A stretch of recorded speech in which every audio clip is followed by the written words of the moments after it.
Okay, thank you everybody for joining the Zube lecture of today. Zube lecture is online and has been very successful last semester, this semester. Zube lectures are made possible through endowment of Zube and his wife, and makes it possible that we have great speakers. My name is Frank Sliegers, and I'm just kicking this off here, and Daryl Ramsey is the host of this Zube meeting and Zube lecture series today.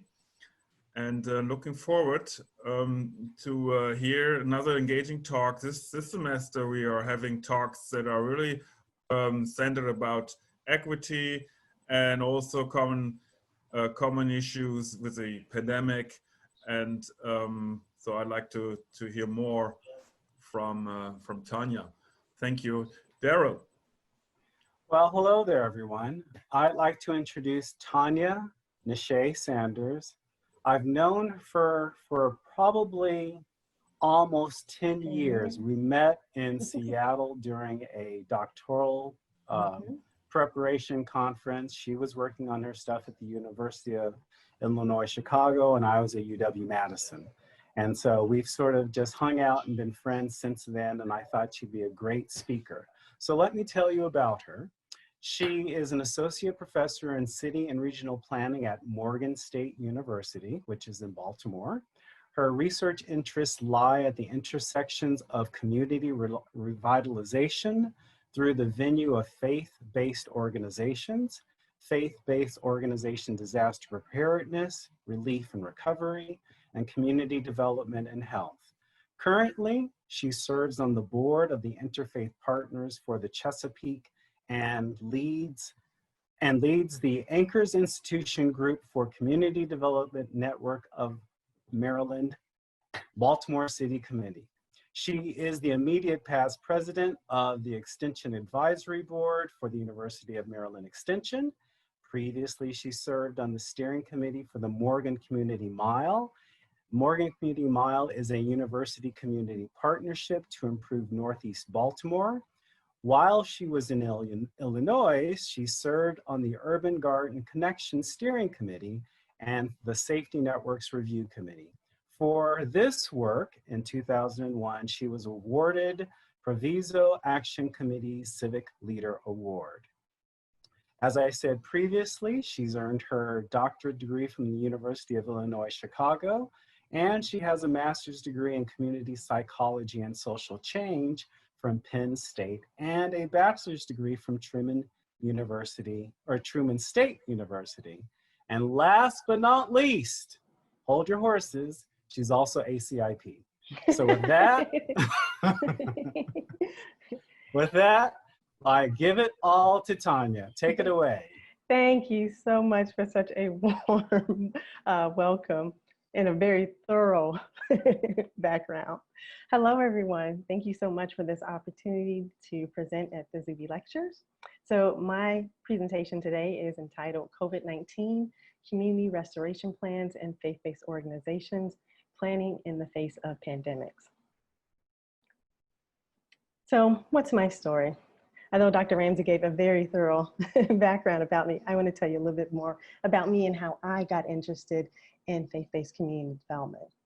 So as he said, I'm an associate professor of city and regional planning at Morgan State University, and I'm also the president of Faith Plus Community Development LLC. It is a community development consulting firm here in Maryland. So I really started my interest in faith-based community development. It was born out from looking at what my church family was doing in my hometown of Maywood. So in Maywood, Illinois, I attended the Rock of Ages Baptist Church.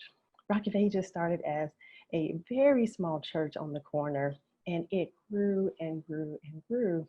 And we ended up building a multi-million-dollar edifice on Madison Street. Now, mind you, Madison Street was not the greatest of places. Madison Street is where you went to be seen. I remember high school days, you know, we would roll around in our cars to be seen on Madison. But Madison Street also had other kinds of things going on. So you would have an open air drug market. you would have prostitution. You would see homelessness very visibly on Madison. And things began to change when we relocated our church to Madison Street. So, and it wasn't immediate, it was just slowly over time. And as our church grew from that one even multi-million-dollar building to essentially a campus, so we opened our Spiritual Growth and Development Center right next door to our church. Again, another multi-million-dollar facility where it was really for the community. They had GED classes and other things that helped the neighborhood. We also had Vision of Restoration, which was our 501c3 for our church, and it would help people find jobs. It would do interview prep with folks. It would help you with resume writing, some computer skills, those types of things.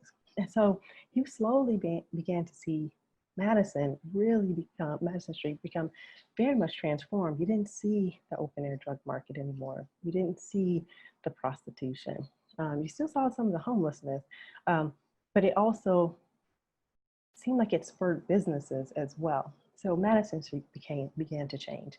And of course, in my mind, I was like, wow, one church was able to do so much, not realizing that there were plenty of churches out there that were doing much more community development than what my church was doing, particularly those in New York. But that actually kind of spurred my interest. And so when I went for my PhD, I knew I wanted to work within that intersection of faith-based community development. Now, fast forward to my time here in Baltimore, and I am now a member of another megachurch, New Psalmist Baptist Church. It is led by Bishop Walter Scott Thomas, senior pastor. New Psalmist is huge. New Psalmist has probably over 7,000 members, and within any weekend, you know, before COVID, you could see about 3,000 people easily. Here's kind of another view of the building. As you can see, the massing is just huge. And inside, New Psalmist is about 185,000 square feet. It has about 4,000 seats. It has a 185-seat choir loft, and it has over 1,500 parking spaces. So you have to imagine this is a huge place. It also has a smaller chapel, a banquet hall, a bookstore, a cafe. It has office space, classrooms, and then some youth spaces as well. And it all closed down. But New Psalmist, we had always broadcasted live our services. So there are ways for people to stay connected, even though the building has closed down. So as you can see, it was Facebook, it was Twitter, it was YouTube, and the like. So there were plenty of opportunities for us to stay connected, but a lot of the things that we did inside the church it shut down. However, New Psalmist was able to maintain their food pantry. A little bit of a twist on it now, it's food pantry to go. And so people would come and they would drive up in their cars and they would stay in their cars, and then you would have people bring out the food to the car. So in the next, I don't know, maybe we have about 30 minutes, I want to talk to you all about the COVID-19 numbers, where we are, some guiding questions for the literature review, the guiding questions for the survey, benefits of non-governmental entities, how religious institutions are preparing for disasters. I want to introduce you to the Center for the Study of Religion in the City. I want to talk to you about some preliminary results of the survey that we're doing, because it is ongoing. So these are very preliminary results. And then talk about what all this means. So I would like Nathan if he would launch my poll questions. Yes, give me 1 second. No problem.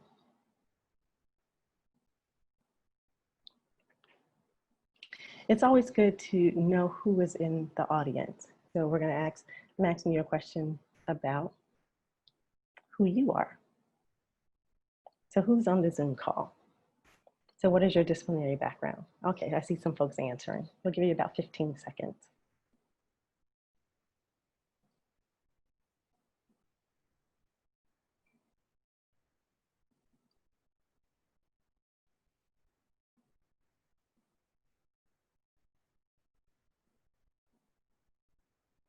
Maybe a few more answers.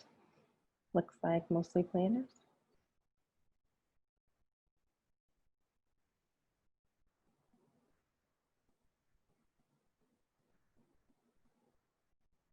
All right, so it's looking like it's mostly planners, followed by the other category, and then some STEM majors, followed by economics. Thank you all so very much. Nathan, would you please launch the second poll question? Yes.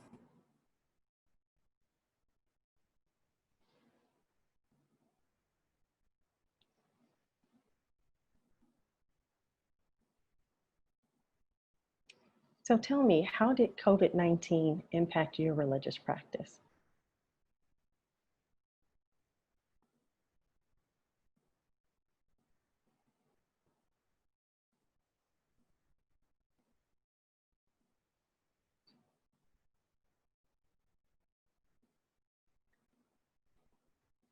All right, we got some answers coming in fast and furious.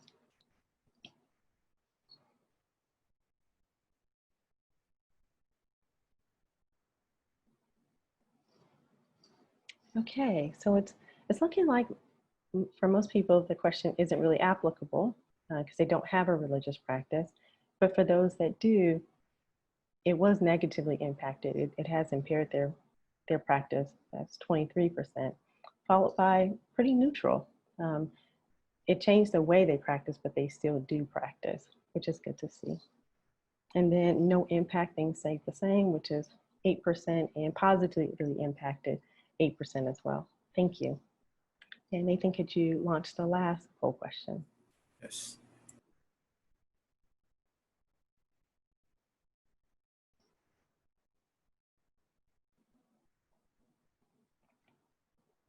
How is your religious institutions assisting the communities that it serves? Check all that are applicable.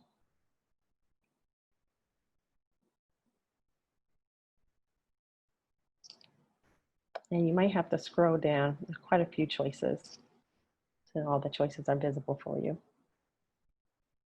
So not applicable: food pantry, K through 12 education, childcare, after school program, transportation services, community health services, homeless outreach, refugee, immigrant services, and substance abuse.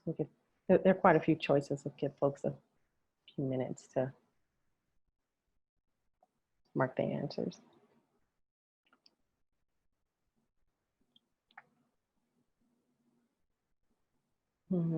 Okay. So again, here, I think what I'm seeing, okay, for most people, it's not applicable because they're not religious. But for those that are, 36% said refugee immigrant services.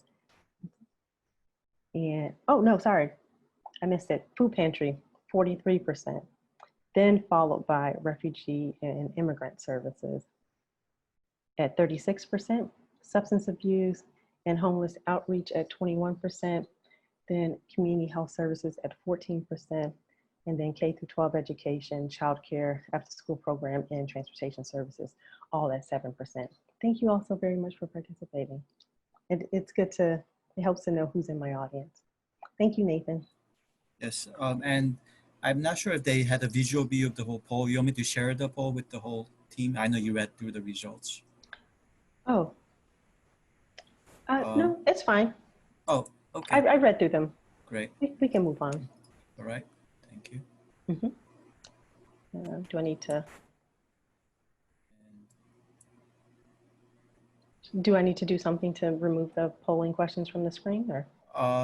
I think no. I think it's already out of the screen. So. Oh, okay. I still see them. Okay. Oh, do you still see them? Okay, let me see.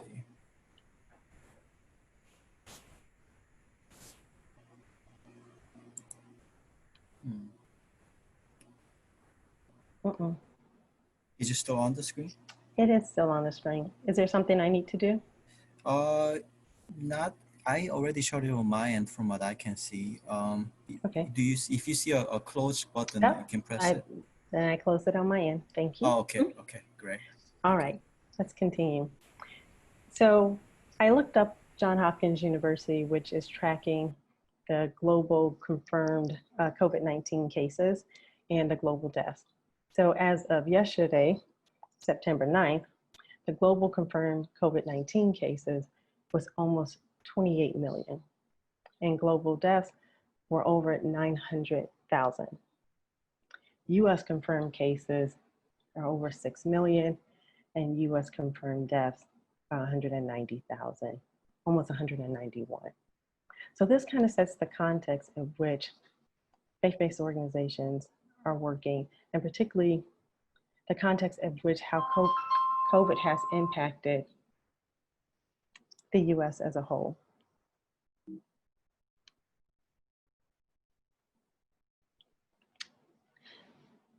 So the Pew Research Center did an analysis on April 24th and found that most states have religious exemptions to COVID-19 social distancing rules.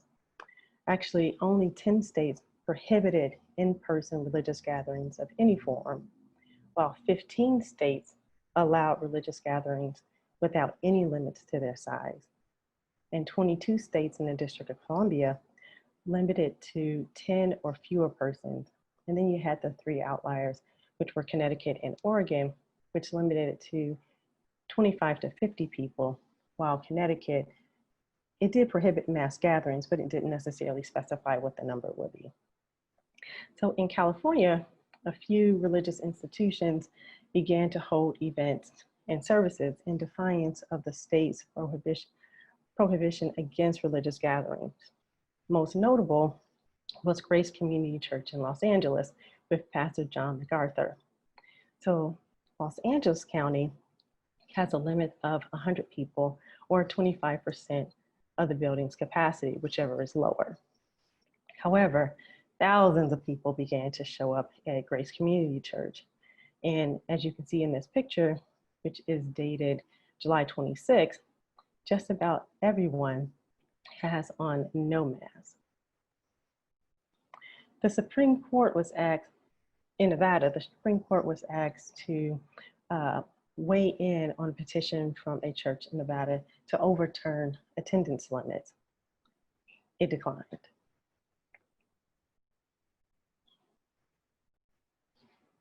And as the death toll continues to climb across the world, but especially here in the US, the role of religious institutions and how they're able to engage with communities will continue to be debated as public health officials are really trying to stamp out this COVID-19. But really what's missing with this conversation is the role of religious institutions are playing in the fight against COVID-19 and the potential larger role that they could play if they could leverage their considerable resources with other actors, whether that be government or other nonprofits, healthcare institutions, et cetera. So the closing of these institutions impacted them financially as much as it impacted other sectors and businesses and organizations. And so I was happy to see that religious institutions were able to apply for relief just as others were, because keeping them whole and intact has the potential to exponentially benefit the communities that they serve. So the guiding questions for my research were, how are religious institutions in Baltimore, Maryland faring during COVID-19? And how did the closing of these religious institutions affect their ability to address community needs? And following, how do they intend to support the recovery of the communities that they serve?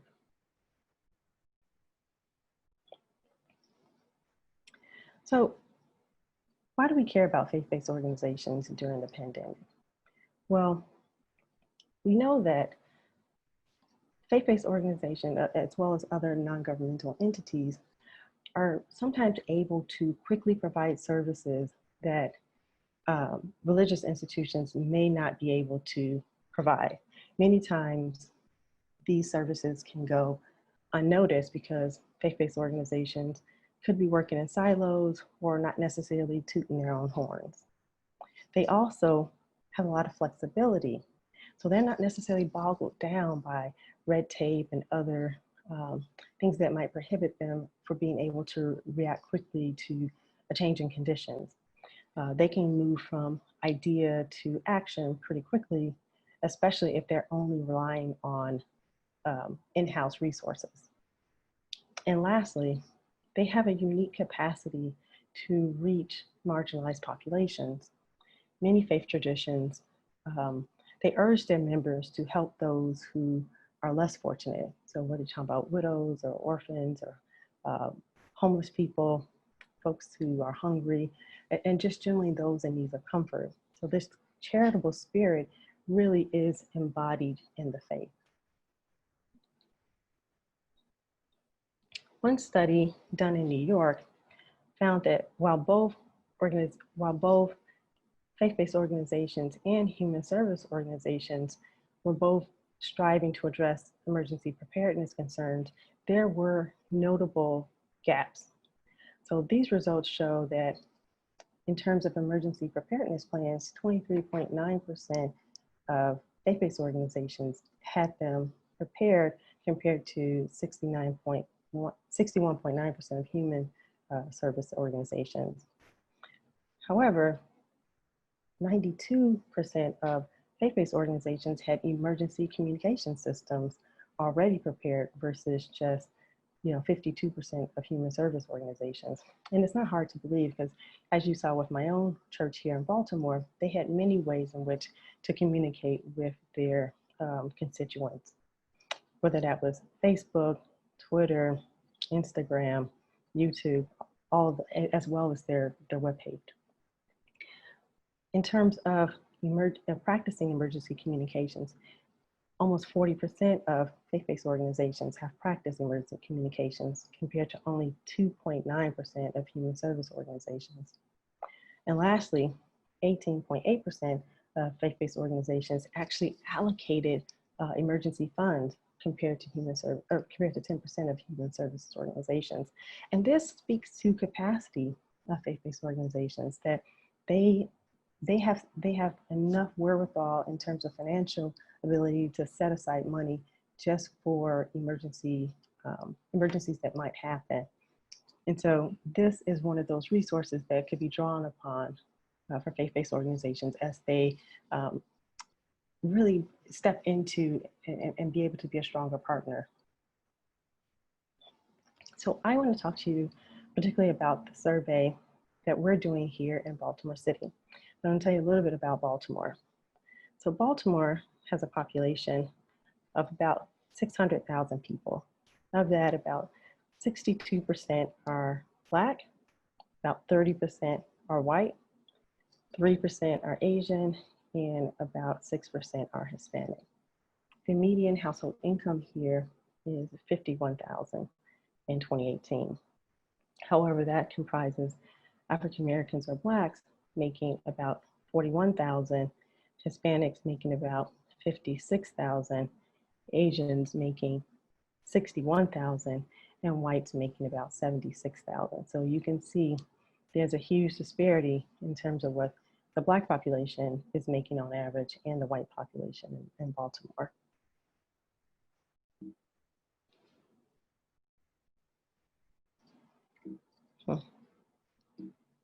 Sorry. Oh, here we go. So I want to tell you a little bit about the Center for the Study of Religion in the Cities. And this is an organization that made possible the research that I'm going to share with you all. So the Center for the Study of Religion in the City is focused on addressing Baltimore City's continued struggle with racism, with violence, with discriminatory policing, income disparities, educational gaps, poor housing conditions, food deserts, disparity in healthcare access and healthcare, as well as a number of other issues. And it seeks to do this through inspiring and shaping its important scholarly work such as this, and helping to bridge those gaps. And one of the ways that they do this is through their relief and restoration grants.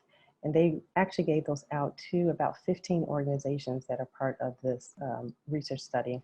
And of course, they gave me a summer grant to do this survey research.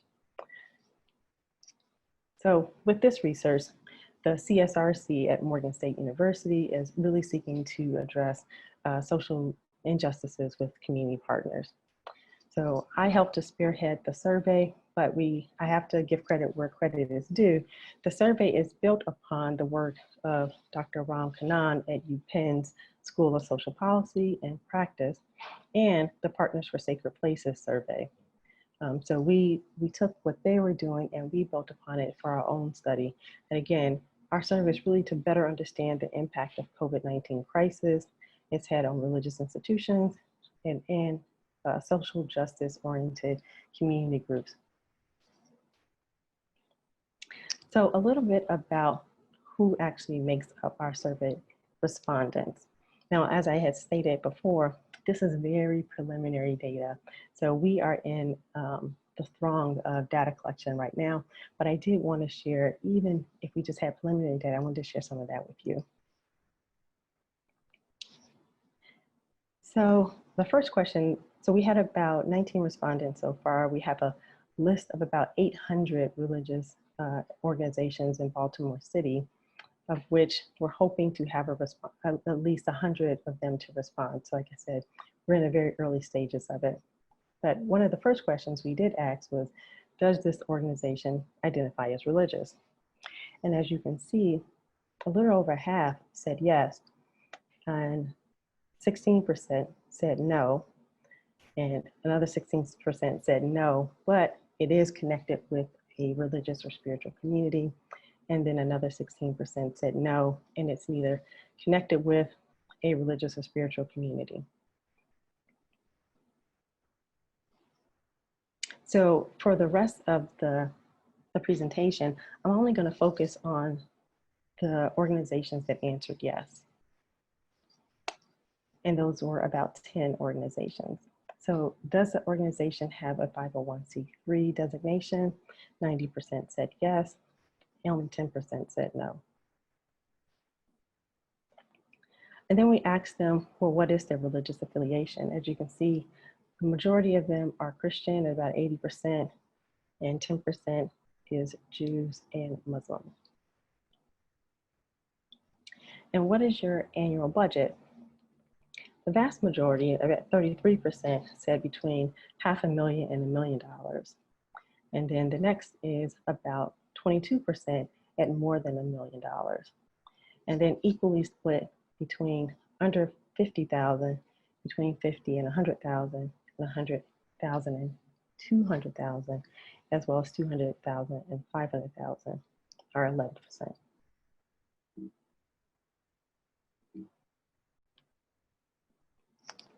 So one of the main things we wanted to know was, how are faith-based organizations faring in Baltimore City? Well, as you can see here, we asked them to describe their organization's financial situation. And we asked them to choose between strong, stable, and struggling. And the majority actually did choose stable, as you can see, with 60%, even before the pandemic and during the pandemic. I want to draw your attention, though, to the left-hand column under strong. So before the pandemic, you had 4 out of the 10 organizations identifying as having a strong financial situation, but during the pandemic, that stepped down 1. And as you look over to the right, in terms of struggling, before the pandemic, none of the organizations identified as struggling, but during the pandemic, 1 has identified as struggling. Now, I would have to do a deeper dive into the data to see if the organization that was previously in the strong category has now jumped all the way over to the struggling category, or maybe it is, you know, an organization that started off strong, moved to stable, and then when it was unstable, moved to struggling, because it would be a big difference to go from strong to struggling as compared to just strong to stable and then stable to struggling. We also asked them, has your budget been impacted by the COVID-19 crisis? 50% said no, that their budget has not been impacted at all. And I found that to be surprising, because I thought maybe more religious institutions, because they had to close down, they would have been more impacted financially, because maybe they were not taking up tithes and offerings because they were not open. And one institution actually said yes, their budget has been impacted, but it actually increased between, before the COVID-19 and then during COVID-19. And then 40% said, yes, our budget has been impacted, but has decreased. But again, I would like to see if this kind of holds out as we get more data in, but it again shows the strength, the financial strength of faith-based organizations, that 50% of them, it actually 60% really had no negative impact on their budget. Actually, in at least one, the budget actually went up. And so then we wanted to know about the activities of their organization, particularly what things were happening before the COVID-19 pandemic, and what things were going on during COVID-19, and what do they expect that they would be doing towards the end of the year. So we asked them about their religious and spiritual activities that were currently taking place. So we asked them about prior to COVID-19, what is currently going on, and then what they expected to be doing by the end of 2020. And then also, just in case this never happened in their building. So as you can see here, before COVID-19, almost all of the religious institutions held in-person religious services.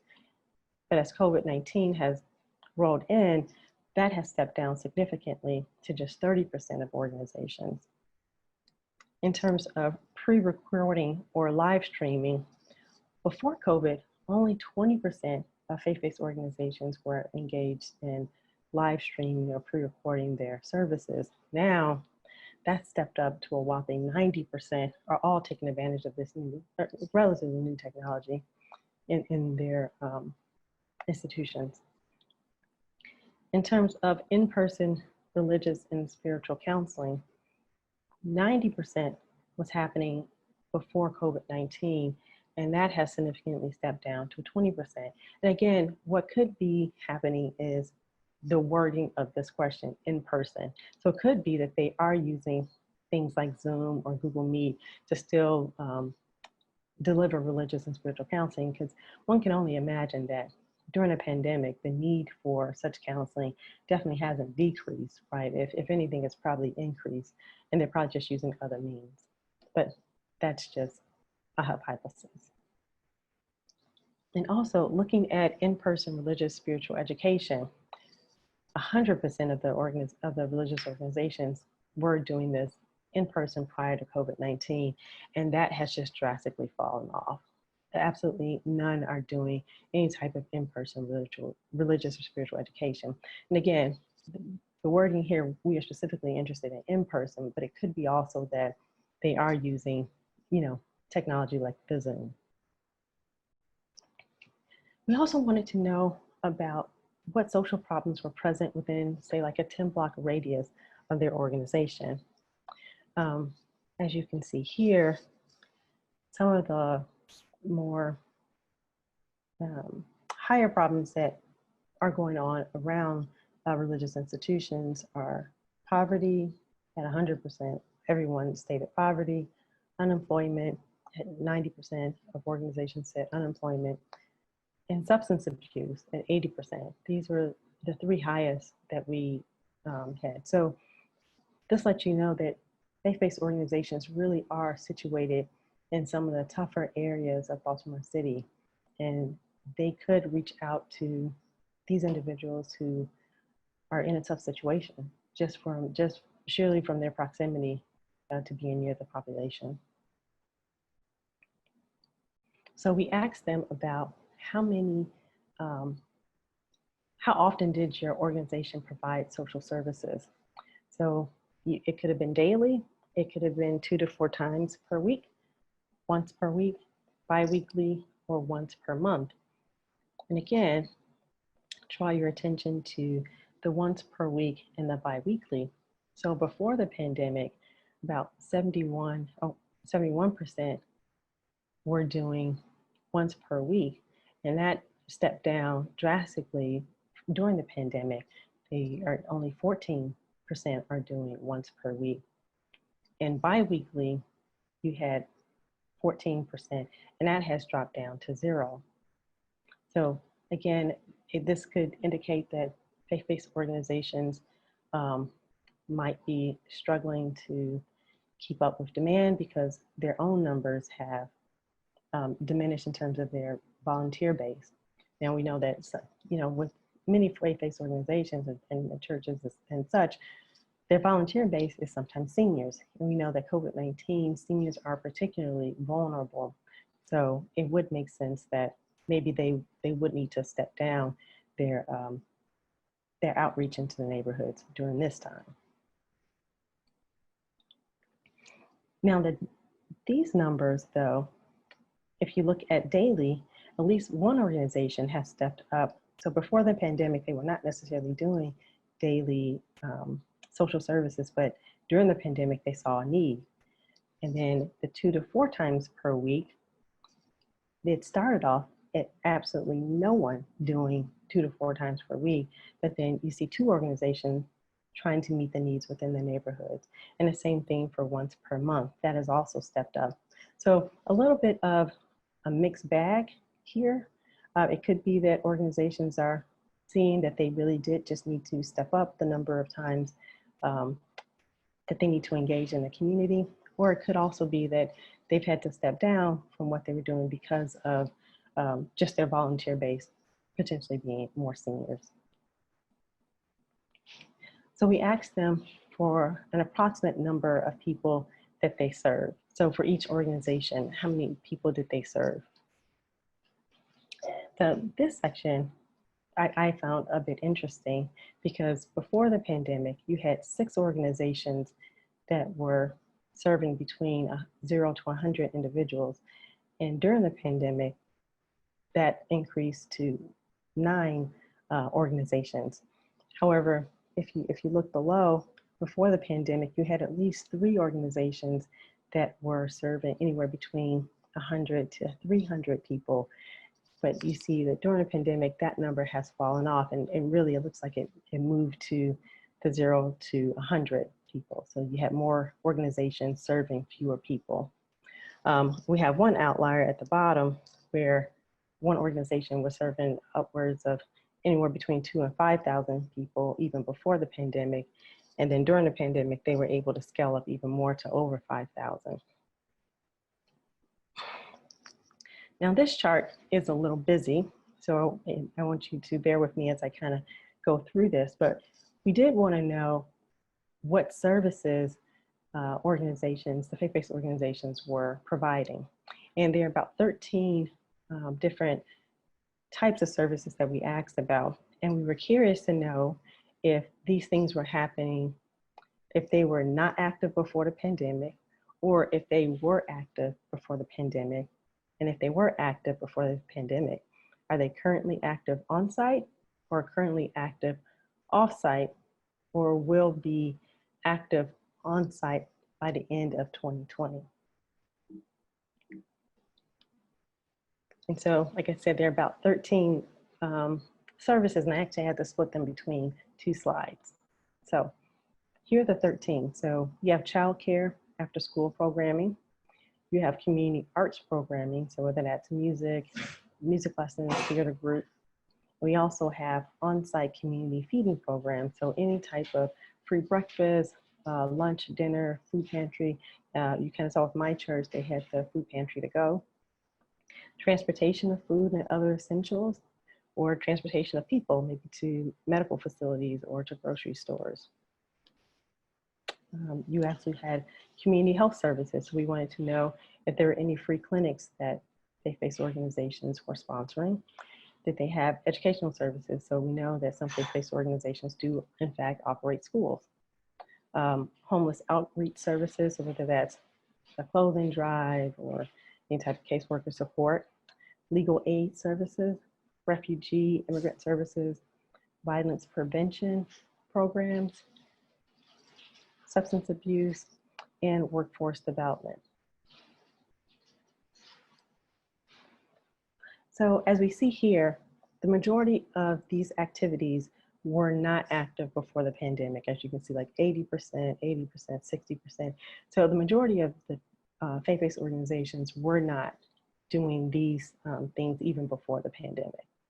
But for those who were doing some type of after school care, you will see, let me move this out my way, about 20% for child care and community arts programs, 30% for on-site community feeding programs, 40% for transportation of food and other essentials, and then 10% for transportation of medical facilities.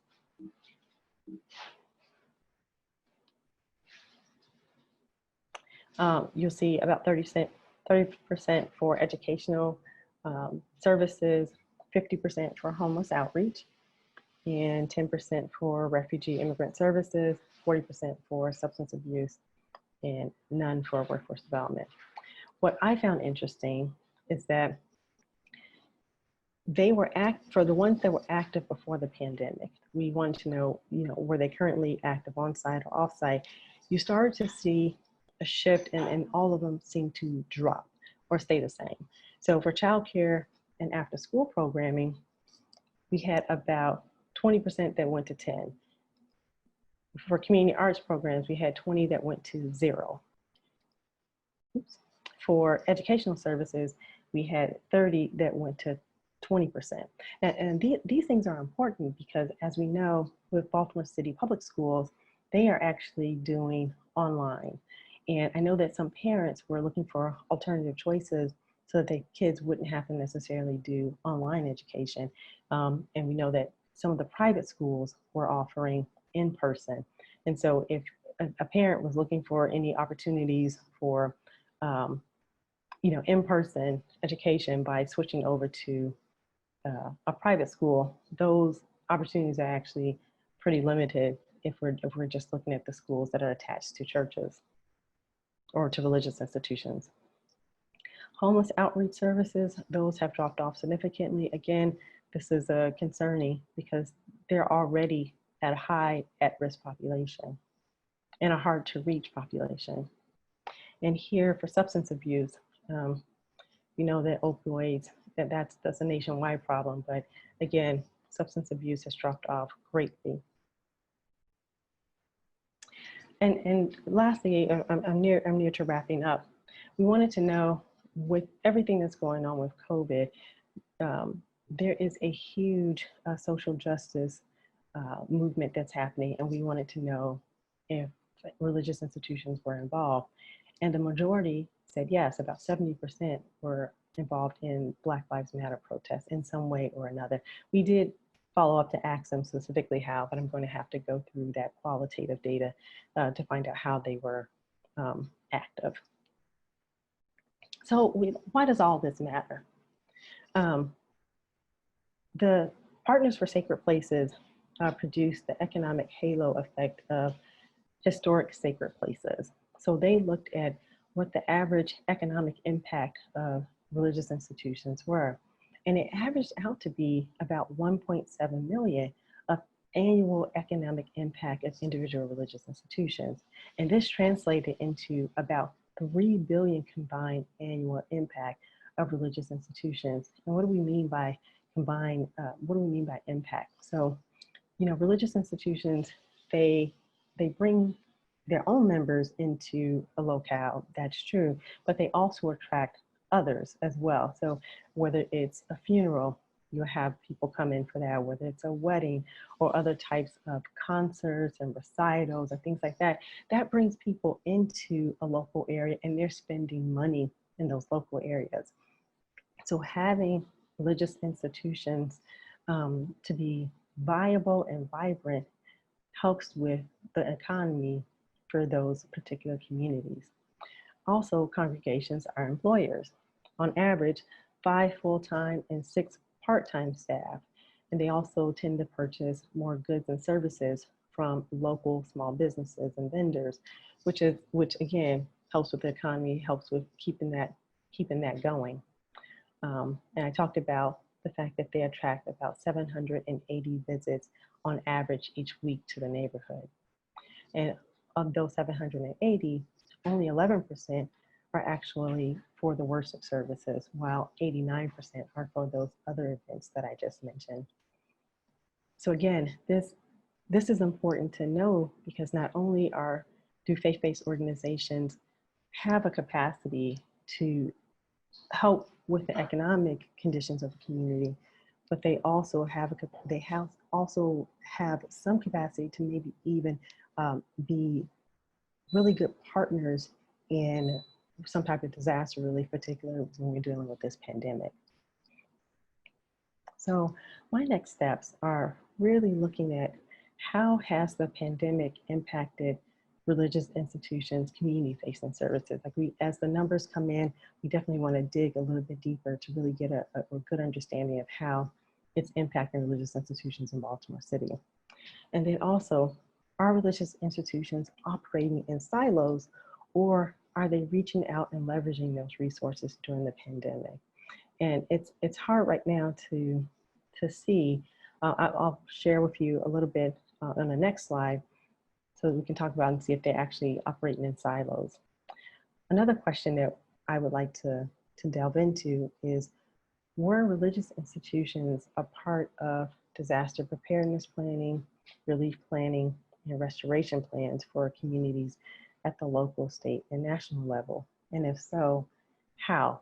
Because again, we want to see if religious institutions are working hand in glove with government agencies, or if they are just relying on kind of in-house capacity to deliver social services and really be engaged with communities and helping them to recover.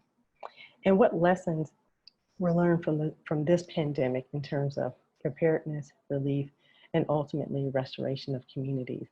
Because right now, COVID-19 is going to be with us for a while. Even after the vaccine is available, we would need to make sure that I think 65% of the US will be vaccinated so that we can achieve herd immunity. So it's going to take a while. And so what lessons can we learn from the first 6-7 months to a year that we can then maybe do some course corrections and have faith-based organizations really be good partners in this? So this is a map of Baltimore City. Let me see if it works.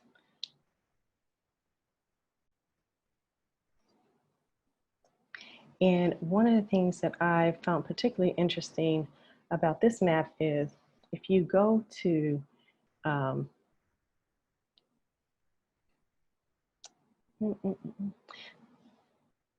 additional food sources, here you see a list.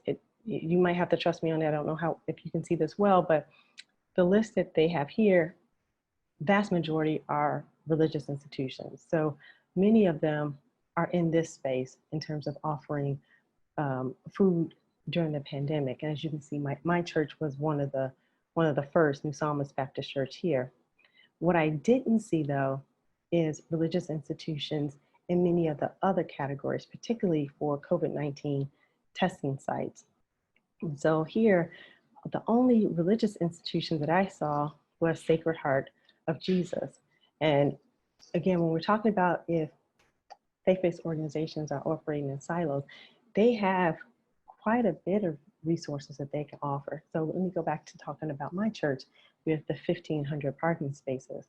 I myself went to get COVID-19 testing after I took a trip to Chicago to see my family. So once I came back, I wanted to make sure that I didn't have COVID-19. So, I let a week go by and then I went to get a test.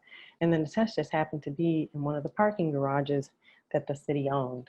And so I pulled in and I had the test there, but it could have just as easily have been at a nearby church.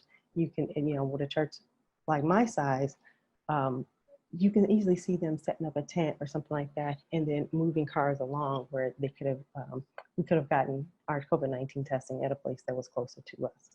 So just some things to think about in terms of, faith-based organizations really partnering with other institutions to be more impactful during this COVID-19 crisis.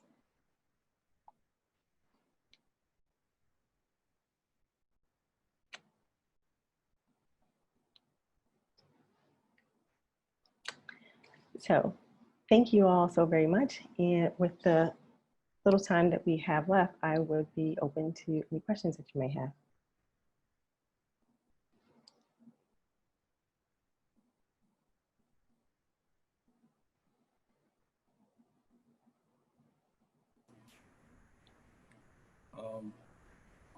Do the professors have a question? So thank you for that lecture, Dr. Sanders. I really appreciate it. So one of the questions I had is whether, based on your research, you feel that faith-based organizations have more social resilience or social capital to deal with these kind of unexpected circumstances as compared with other sorts of civic organizations or human service organizations. So is there something about it being a faith-based community that creates like a greater degree of solidarity or a greater willingness to be charitable, or the research support those kind of assumptions or findings?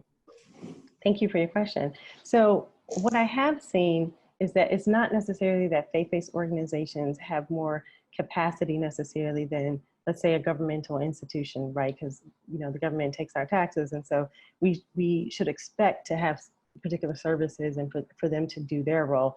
But what I have noticed is that faith-based organizations are able to reach some of those hard to reach populations, like we're talking about homeless folks, and or maybe those who are immigrants for whatever reason. They don't want to interface with the government, maybe because of their immigration status. So they are there and they can reach folks that maybe government can't reach. And so there is a niche for them to fill, and they do fill it. Now, during this COVID-19 crisis, we have seen that faith-based organizations have been hit pretty hard, one, with the closures, and two, many of their volunteer base tends to skew older. And so we know that seniors are particularly vulnerable to COVID-19. And so they rightfully have probably taken a step back. And so I think that's one of the reasons that we see some of the numbers particularly dip when we're talking about what services religious institutions are providing. Even it's not to say that they were all providing this, you know, vast diversity of services before COVID-19, but even for the ones that they were providing, you do see that dip after COVID-19 has started. And I think some of that is because of their volunteer base.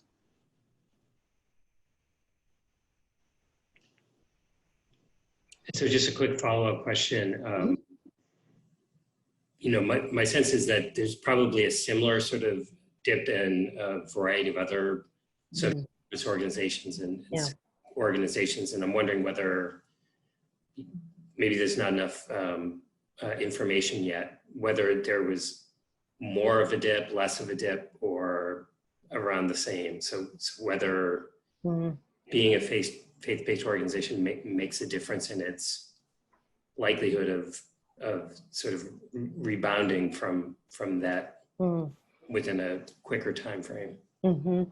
That is a good question. I don't know if just by nature of being a faith-based organization, you can necessarily rebound, but I do think that building partnerships with other organizations can make faith-based organizations more resilient, and they can have a better ability to deliver services to their constituents and to those harder to reach populations.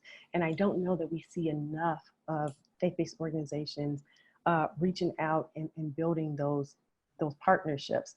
And I don't know the reason for that yet. I think we're going to have to dig into some more qualitative data to really get at behind why you may not be seeing as many partnerships. So even with the map that I showed you of Baltimore City, I don't know specifically that faith-based organizations are partnering with the city to be a distribution site. I don't think that's actually what it is at all. I think the city is literally just cataloging all the things that are happening in the city so that people have a one-stop shop to go, so they can just go to this map and see, okay, what organizations are operating in my locale and which ones can I get to most easily, whether it's through public transportation or even walking. So, but I don't think the city is like using them as a drop-off center the way that they were using like senior centers, or the ways that they were using schools. And you know what I mean? So I think it was a missed opportunity to really like penetrate more into the neighborhoods.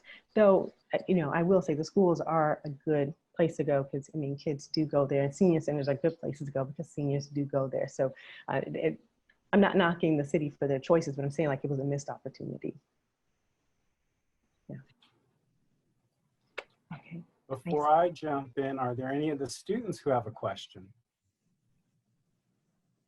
And people have to raise their hands to ask questions. We decided to let people, not give people the ability to unmute themselves because of some trolls.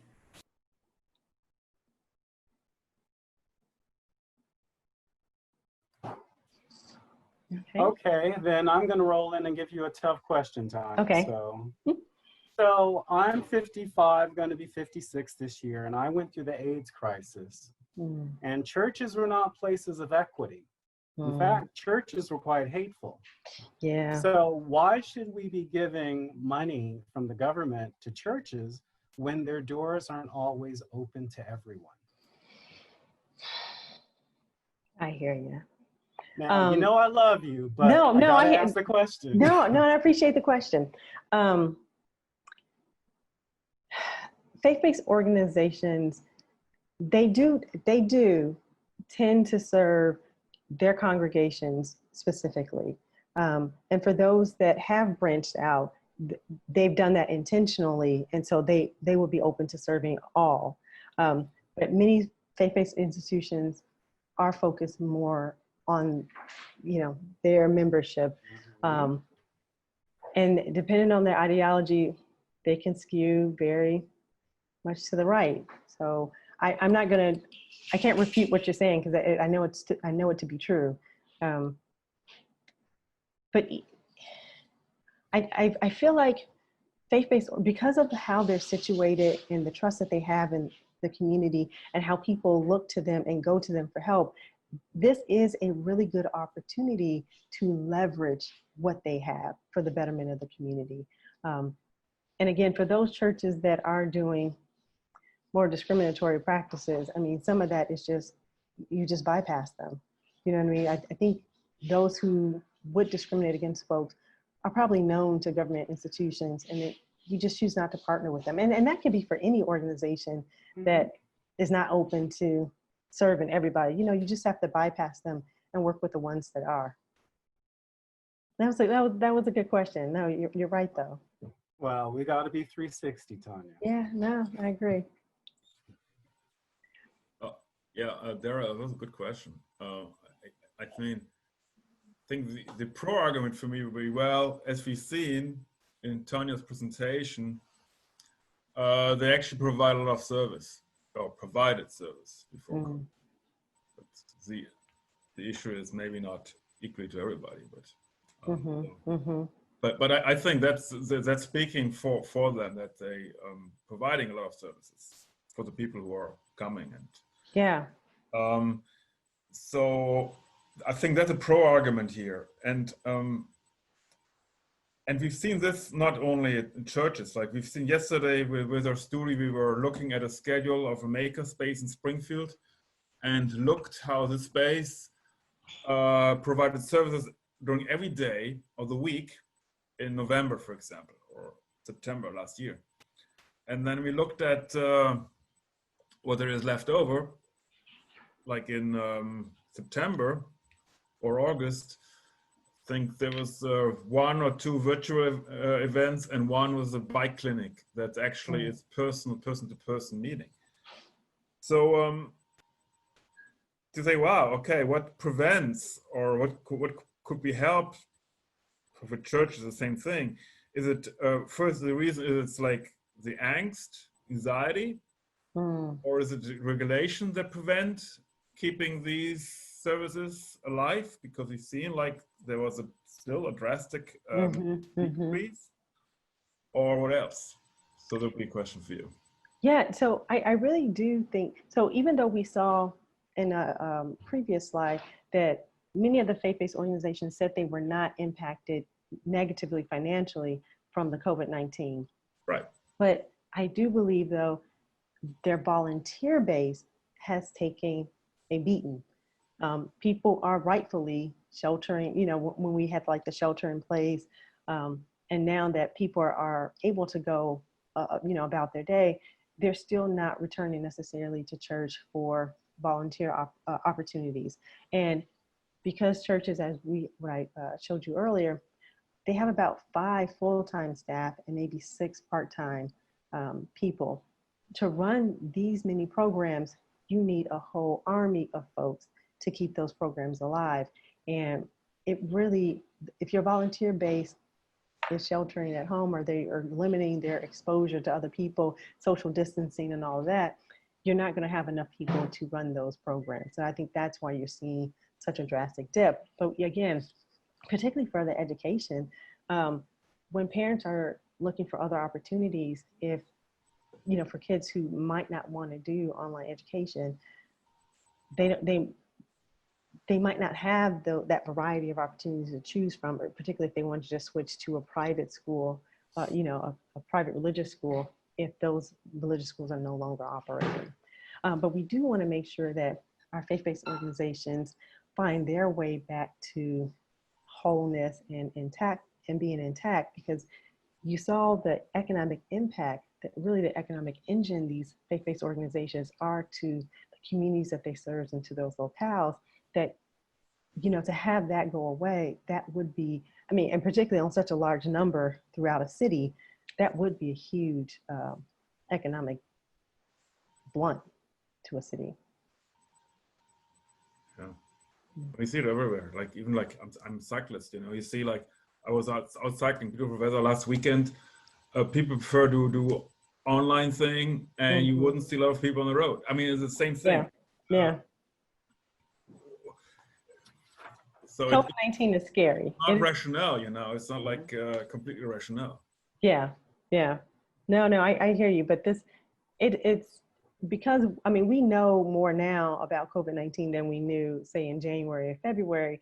But even the more that we start to know, we know now that it doesn't necessarily just affect your lungs. It affects other organs in your body. And what we don't know is the long-term effects. So now you hear them call them long haulers, like people who get COVID-19 and it takes them a while to get over, like months and months. And what is going to be the long-term repercussions for that? So people are, to me, wisely playing it safe.